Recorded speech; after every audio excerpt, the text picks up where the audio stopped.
Israel Palestine യുദ്ധത്തിന്റെ ആഴം മനസ്സിലാക്കാൻ ചരിത്ര പുസ്തകത്തിന്റെ ഏടുകൾ ഒരുപാട് പുറകിലേക്ക് മറിക്കണം.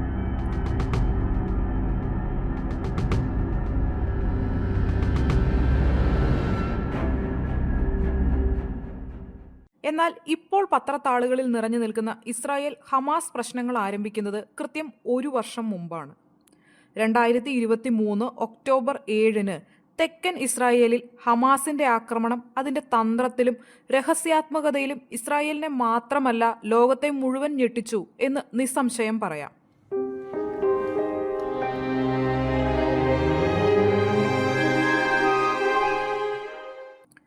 രാവിലെ 6:30 അപ്രതീക്ഷിതമായ 3000 റോക്കറ്റുകൾ വർഷിച്ചുകൊണ്ടായിരുന്നു ഹമാസ് ഇസ്രായേലിന് നേർക്കുള്ള ആക്രമണം ആരംഭിച്ചത്.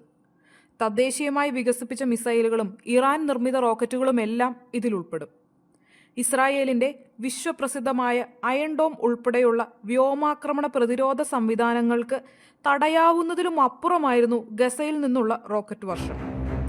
ഇതാണ് ഓപ്പറേഷൻ അൽ അക്സ ഫ്ലഡിന്റെ ആദ്യഘട്ടം. 70 കിലോമീറ്റർ വ്യോമ പരിധിയിലുള്ള റോക്കറ്റുകൾ കണ്ടെത്തി നശിപ്പിക്കാൻ അയൺ ഡോമിന് സാധിക്കും.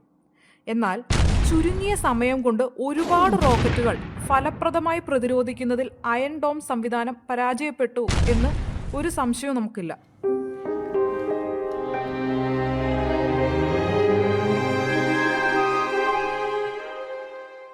രണ്ടാം ഘട്ടത്തിൽ ഹമാസിന്റെ പാരാഗ്ലൈഡിംഗ് സംഘം ഇസ്രായേൽ ഗാസ അതിർത്തി മറികടന്ന് ഇസ്രായേലിൽ ലാൻഡ് ചെയ്തു. മികച്ച പരിശീലനം ലഭിച്ച ഈ ആയുധധാരികൾ പ്രാദേശികമായി തീർത്ത നിയന്ത്രണ സുരക്ഷാ സംവിധാനങ്ങളുടെ മറവിലാണ് കൂടുതൽ ഹമാസ് പോരാളികൾ ബോർഡർ തകർത്ത് ഇസ്രായേലിലേക്ക് കടക്കുന്നത്.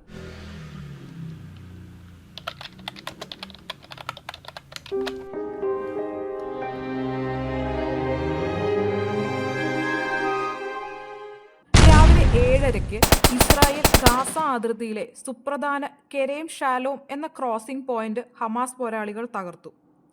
ഏതാണ്ട് ഇതേ സമയത്ത് തന്നെ എറേസ് ബോർഡർ ക്രോസിംഗ് പോയിന്റും ആക്രമിച്ചു. ഇങ്ങനെ എക്സ്പ്ലോസീവ്സ് ഉപയോഗിച്ച് തകർത്ത സ്ഥലങ്ങളിൽ ബുൾഡോസർ ഉപയോഗിച്ച് വീതിച്ചു. പിന്നീട് ഇങ്ങനെ തകർത്ത ബോർഡർ ക്രോസിംഗ് പോയിന്റുകളിലൂടെ കൂടുതൽ ഹമാസ് പോരാളികൾ മോട്ടോർ സൈക്കിളിലും ബുൾഡോസറിലും എല്ലാം ഇസ്രായേലിലേക്ക് കടക്കുന്നു. ഈ രീതിയിലുള്ള അറ്റാക്ക് ബോർഡറിലുടനീളം ഹമാസ് ആവർത്തിക്കുകയും ചെയ്തു.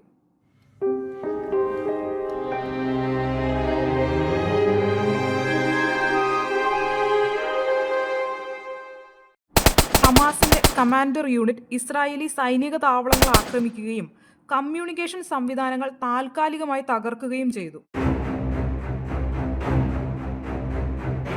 ഹമാസ് പോരാളികളുടെ ആക്രമണത്തിന് ഇസ്രായേൽ വലിയ വില കൊടുക്കേണ്ടി വന്നു എന്നതാണ് സത്യം. ഒരുപാട് ഇസ്രായേലികൾക്ക് ജീവൻ നഷ്ടമായി. മാത്രമല്ല, ഇസ്രായേലി പൗരന്മാരെയും വിദേശ പൗരന്മാരെയും ഹമാസ് ബന്ദികളാക്കി ഗസയിലേക്ക് കൊണ്ടുപോയി.